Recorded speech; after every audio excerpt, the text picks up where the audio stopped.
हाय friends, myself Madhulika Ruhela. कैसे हैं आप सब? I hope you all are fine. ये वीडियो मैं लेके आई हूँ MS एक्सेल पर डेटा फॉर्मेटिंग कैसे कर सकते हैं आप अपने मोबाइल में। ये थर्ड पार्ट है उसी सीरीज़ का। मैं पहले भी 2 वीडियो बना चुकी हूँ जिसमें मैंने रैप टेक्स्ट तक समझाया था। आप चाहें तो मेरे चैनल पे उन दोनों वीडियोस को देख सकते हैं। यहाँ इस वीडियो में मैं उसी के आगे का पार्ट बनाऊंगी, मतलब रैप टेक्स्ट के बाद जो ऑप्शंस अवेलेबल हैं डेटा मेन्यू में उनको मैं एक्सप्लेन करूँगी, और फॉर्मेटिंग कैसे कर सकते हैं हम MS एक्सेल में अपने डेटा पर, उसको एक्सप्लेन करूँगी। तो आइए शुरू करते हैं। यहाँ मैंने एक डमी टेबल बनाया है जिसमें मैंने name, sale, paid, due, balance, ये 5 कॉलम्स बनाए हैं, जिसमें 2 सेल्स गर्ल्स हैं, उनकी डिटेल एंटर करी है। जो पहली सेल्स गर्ल है दिया, उसने 2500 का सामान सेल किया, बट उसने जो शॉपकीपर है उनको पे करे 2000 रुपीज़, तो उसका ड्यू रह गए 500 रुपीज़। और ये जो बैलेंस आप कॉलम देख रहे हैं वो मैं आगे बताऊंगी। ये सेम वही कॉलम है जो ड्यू में कॉलम है, सेम वही वैल्यू है। इसके बाद रिया को देखिए, रिया ने 3000 रुपीज़ की सेल करी, बट उसने जो शॉपकीपर को दिए थे वो 5000 रुपीज़ दिए हैं, बढ़ा कर दिए हैं। मतलब उसे पता है मैं आगे भी सेल कर लूँगी, तो उसने वो जो पैसे में भी उसके पास हो उसने बढ़ा कर दिए हैं। तो जो ड्यू है वो माइनस में जा रहा है, 2000 रुपीज़, और वो माइनस में है वो ड्यू। तो यहाँ पर अगर आप देखें तो दोनों ही कॉलम्स के अंदर 500 एंड 2000 वैल्यू एंटर है। मैं इस पर एक बार टैप कर देती हूँ तो आपको पता चलेगा मैंने कौन सा फॉर्मूला अप्लाई करा है। Equal to B4 minus C4, equals to B4 minus C4। इसके थ्रू मैंने इनको, जो मेरी सेल है उसमें से मैंने जो भी मेरे पेड वैल्यूज़ थी उसको माइनस सब्ट्रैक्ट करके वो जो रिज़ल्ट आया है वो यहाँ पर शो किया है। इसके बाद मैंने यहाँ से कॉपी करा था डेटा और नीचे ले जाकर पेस्ट कर दिया था, जिससे मेरी सेम जो फार्मूला होता है वो कॉपी हो गया और जो उनकी रिजल्टेंट वैल्यूज़ थी वो मुझको शो होने लगी है। आई थिंक आपको टेबल के बारे में समझ में आ गया होगा। चलिए स्टार्ट करते हैं हमारी डेटा फॉर्मेटिंग। जैसे आपको पता है कि डेटा फॉर्मेटिंग करने के लिए हमको कोई ना कोई सेल सेलेक्ट करनी पड़ती है।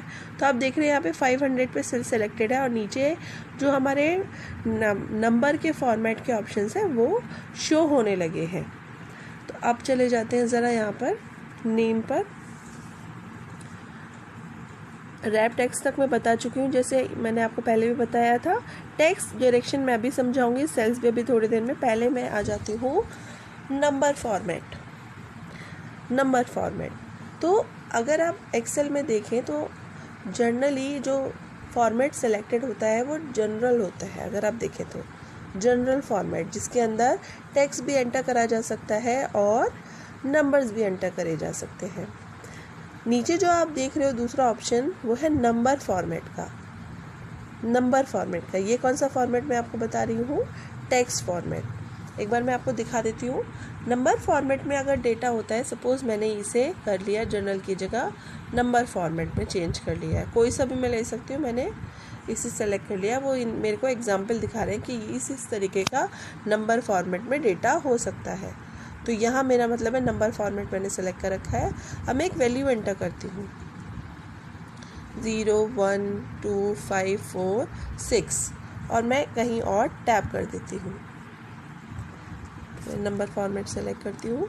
कैसे जाएंगे हम नंबर फॉर्मेट में, एक बार और आपको बता देती हूँ। ये जो ग्रीन कलर का आपको डाउन एरो दिख रहा है, ये अप होता है इस तरीके से। एक बार आप टैप करेंगे तो ये डाउन हो जाएगा और जो भी मेन्यूज़ हैं वो शो होने लगेंगे। तो मैं यहाँ पर देख रही हूँ, यहाँ से सेलेक्ट कर लेंगे हम नंबर फॉर्मेट, और यहाँ से मैंने सेलेक्ट किया नंबर,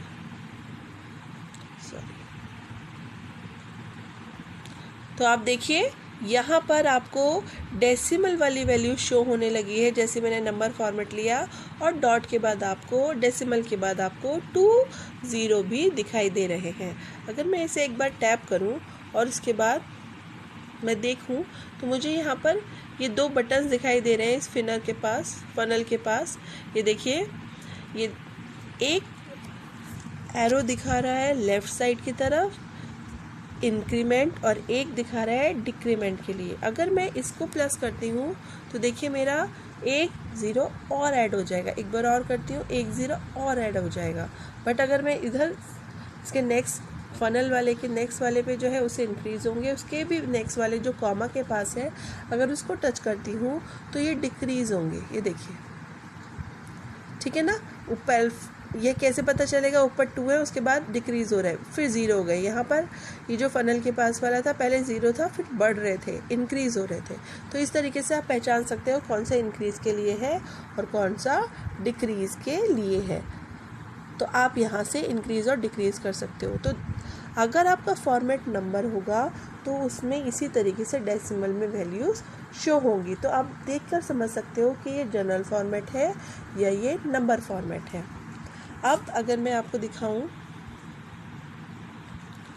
यहाँ, या इसे ही कन्वर्ट कर लेती हूँ,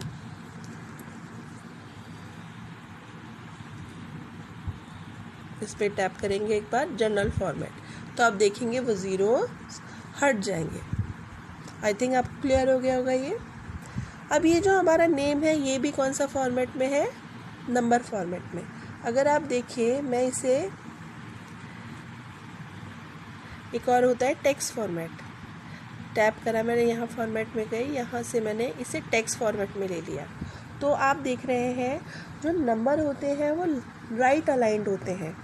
राइट साइड में जो सपोज़ ये सी, बी और सी के बीच में जो लाइन है जो इसे डिवाइड कर रही है, तो वहाँ की तरफ को होगा अलाइनमेंट नंबर का, राइट से। बट अगर हम बात करते हैं टेक्स्ट की, अगर आप यहाँ दिया और रिया का नेम देख लें, ऊपर तो मैंने फॉर्मेटिंग लगा रखी है इसलिए वो सेंटर में शो हो रहे हैं सेल के।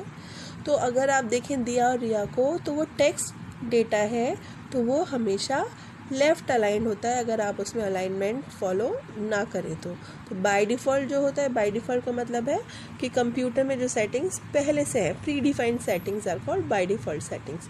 तो प्री डिफाइंड जो सेटिंग है उसके अंदर टेक्स्ट हमेशा लेफ़्ट साइड अलाइंड होता है और नंबर हमेशा राइट साइड अलाइंड होता है। तो आप देख रहे हो मैंने इसे सेलेक्ट करके बना दिया था टेक्स्ट फॉर्मेट में। और फिर से एक बार टैप कर देती हूँ,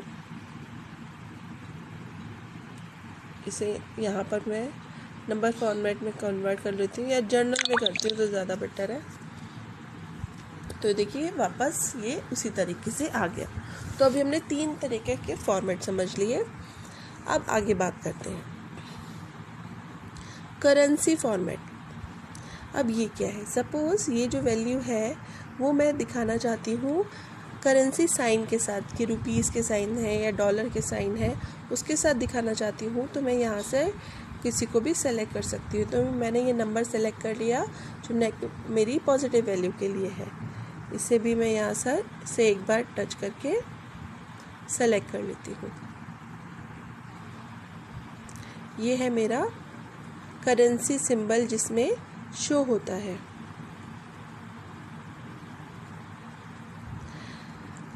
ओके, पहले मैं एक बार ये कर देती हूँ, फिर आपको थोड़ा सा मैं एक्सप्लेन करूँगी।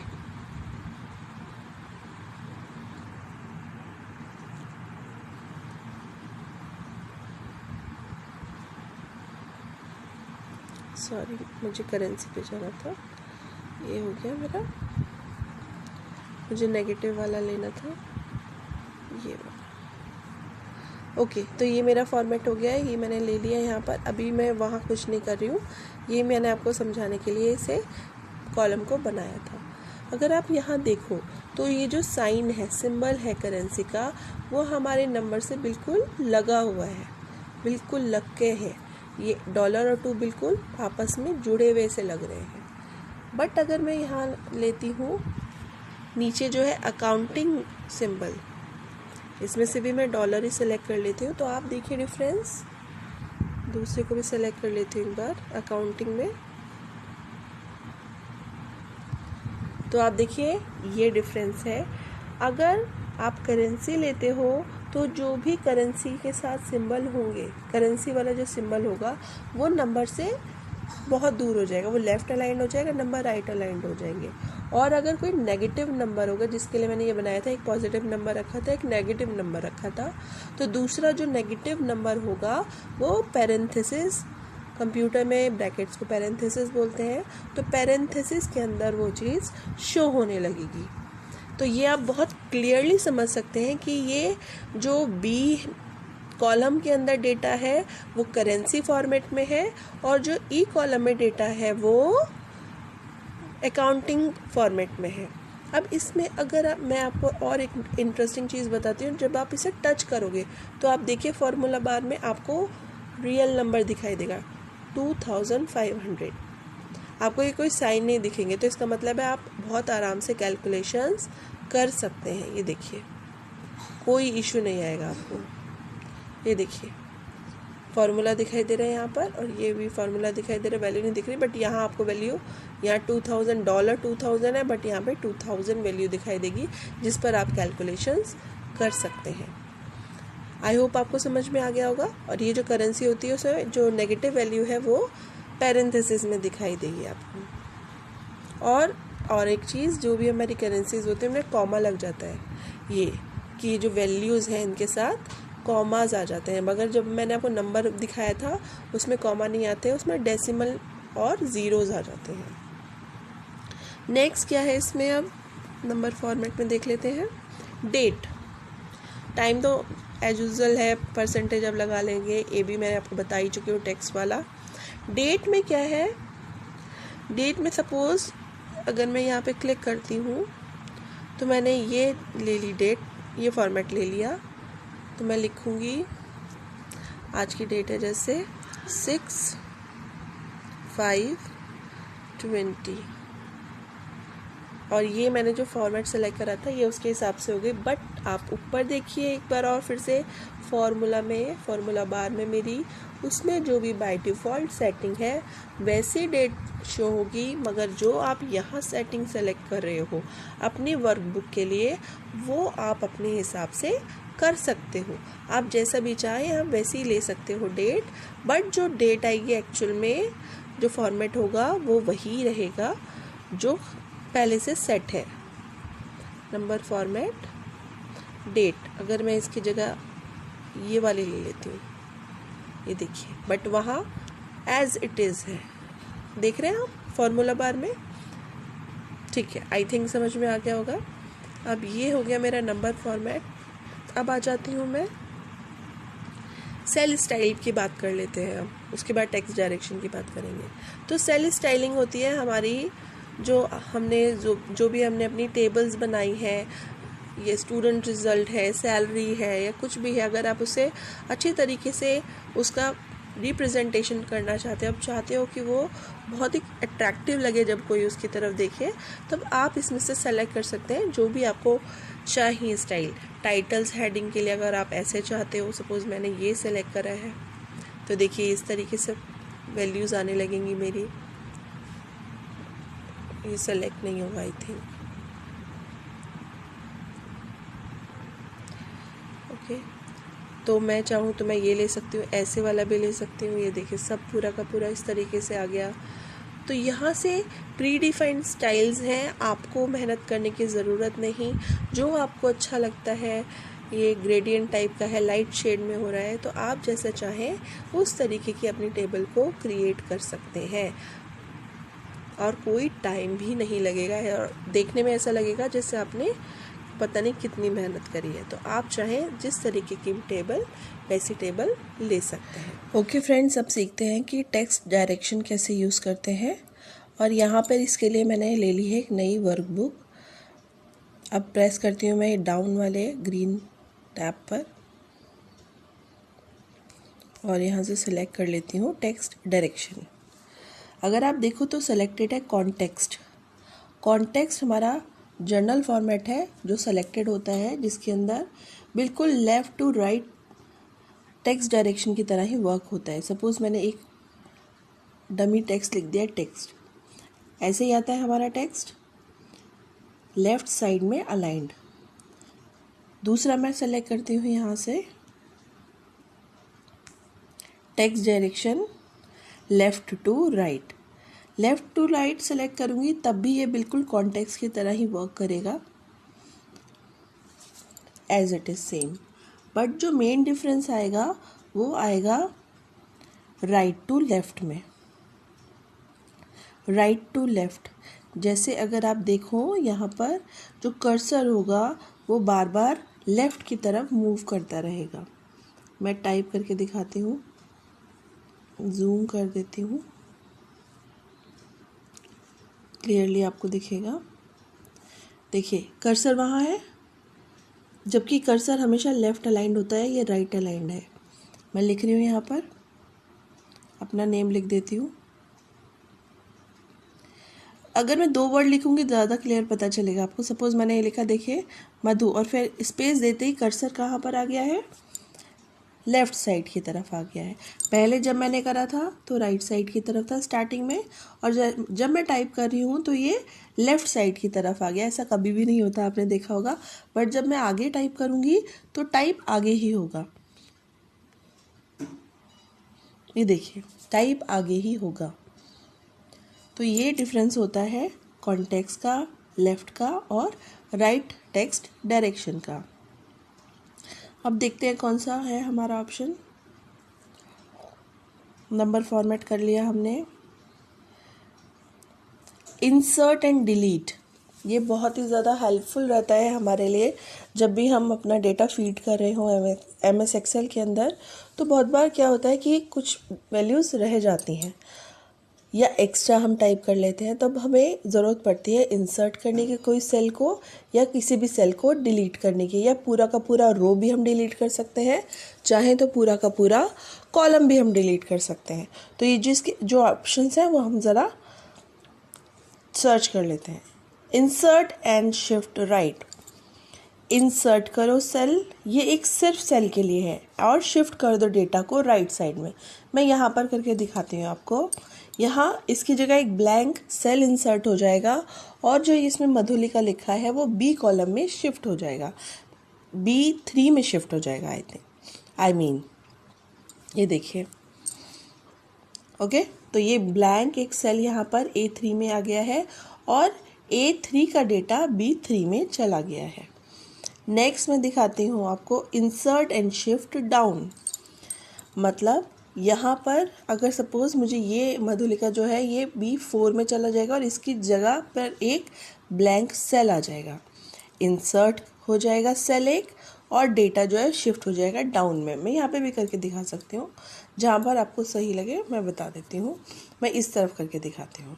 Insert and shift down, cell insert होगा से टच करते ही, ये देखिए, और जो भी डेटा है वो नीचे शिफ्ट हो जाएगा। नेक्स्ट है इंसर्ट रो, इंटायर रो। अभी आपको एक दिख रही होगी, ये जो 2 नंबर की रो है, ये एक सिंगल आपको टेक्स्ट, दोनों टेक्स्ट के बीच में दिख रही है। मैं इस पर एक बार प्रेस करूँगी तो यहाँ पर देखिए 2 रोज़ हो गई, दोबारा प्रेस करूँगी तो 3 रोज़ हो जाएंगे। अगर मैंने सेलेक्ट कर रखा होगा, 3 रोज़ सेलेक्ट करी हैं तो 3 रोज़ ही आ जाएंगी,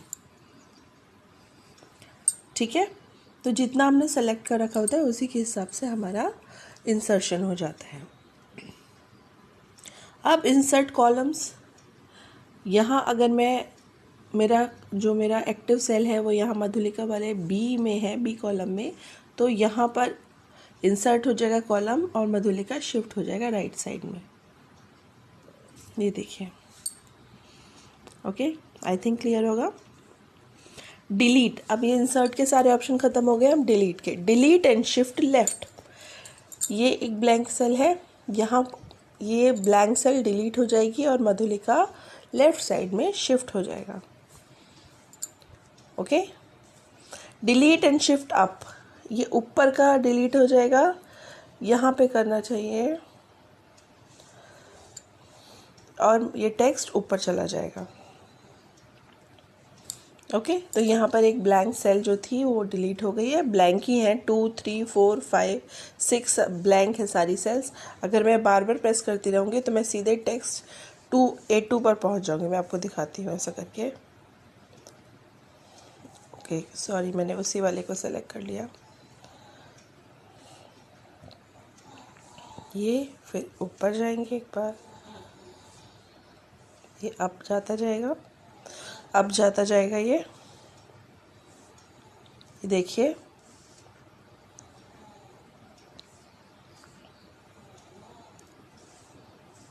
और ये लास्ट टाइम।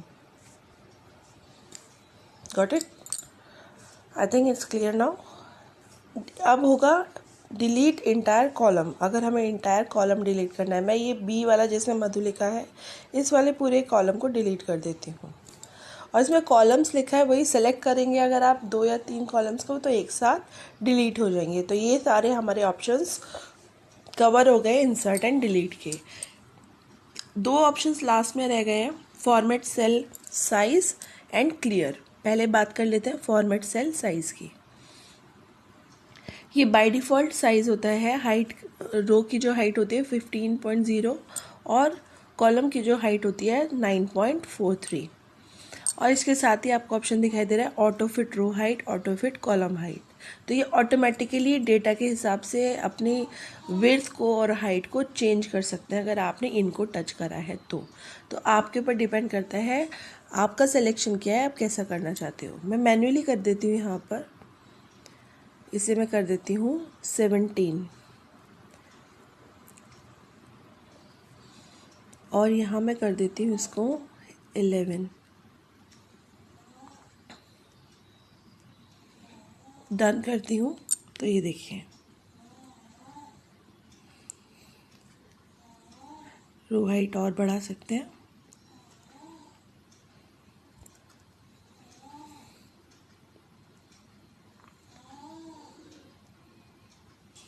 ये एक ही सेलेक्टेड है। अगर मैं, ये होता है सेलेक्ट करने का, सबको सेलेक्ट करके अगर मैं करूँगी, ये सेलेक्ट ऑल का ये एक बटन है एक तरीके से, एक्सक्यूज़ मी, तो ये सब में हो जाएगा। ये देखिए मैं करती हूँ फॉर्मेट सेल साइज़, इसका साइज़ दे देती हूँ मैं 14 और यहाँ साइज़ दे देती हूँ, कॉलम का विड्थ दे देती हूँ 11 और डन।